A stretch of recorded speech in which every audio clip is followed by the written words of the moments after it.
I think it's quite telling of a government when they get rid of a minister who echoes the sentiments of the majority of the people. And that is exactly what happened to Suella Braverman. Rishi Sunak sacked her because what she said struck a chord with the decent working class people here and our sentiments regarding Brexit, the ECHR, and migration. Remember this, Rishi Sunak works for the banks.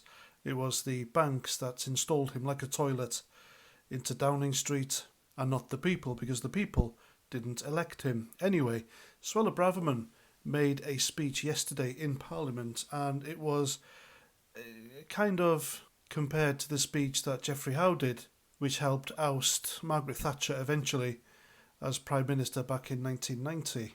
Though I doubt this speech will have any impact on Rishi Sunak, his decisions, and so on, I do think it does harbour a warning that unless Rishi Sunak and the Conservatives start listening to the people, the next general election they will be toast, and that's going to happen anyway.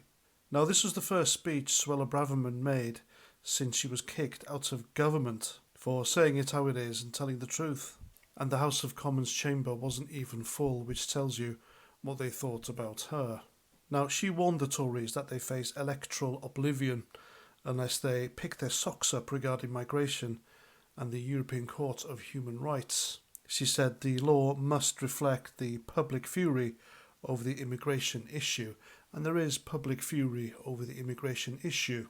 And even though the opinion regarding migration in this country is a mixed bag, for example, some people want controlled migration, some people want open borders and anyone can come and go as they please, and some people want to stop to immigration altogether, and I respect that, but I think that latter is the majority of the public's opinion regarding the matter. Now, she focused her speech on the, and I quote, crisis of mass uncontrolled illegal migration, particularly via small boats crossing the Channel.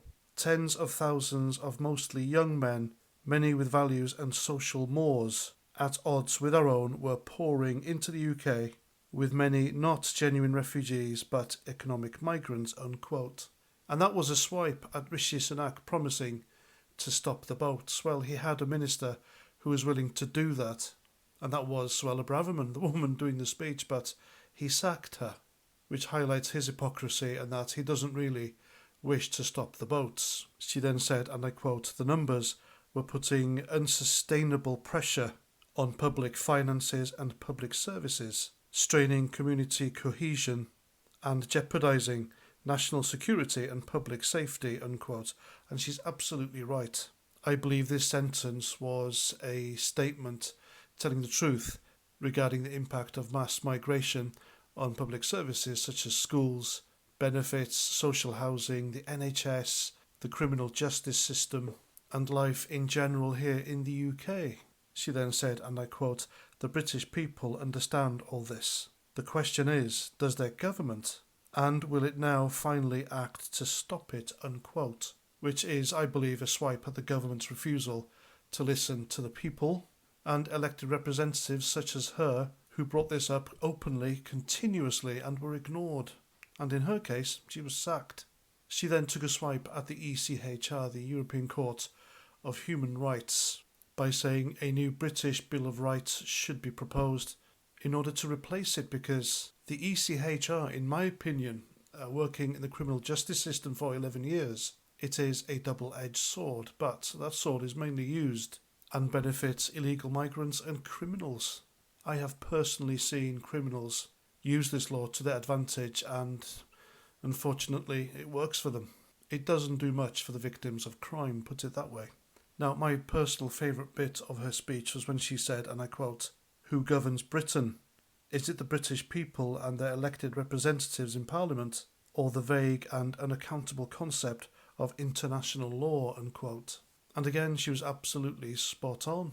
Notice Keir Starmer and the Labour Party, they always bring up international law when they want to have their own way.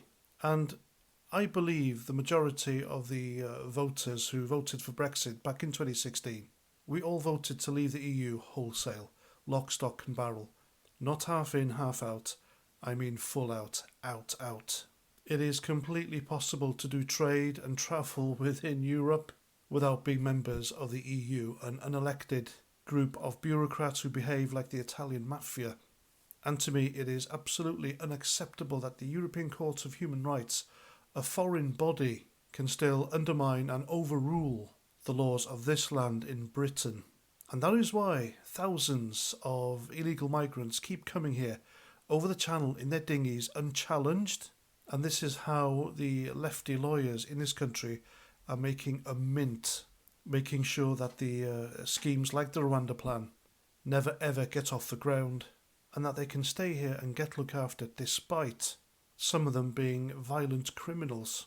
Now, like I said earlier, this was a great speech by Suella Braverman, but it fell on deaf ears. The people didn't vote in Rishi Sunak, so he won't listen to us. He doesn't work for us. And quite frankly, I think the Tories, well, they're not Tories either, they're socialists in blue suits and ties. I think they need and deserve a heavy defeat and get kicked out of government, and a defeat so bad that they don't even end up as the opposition.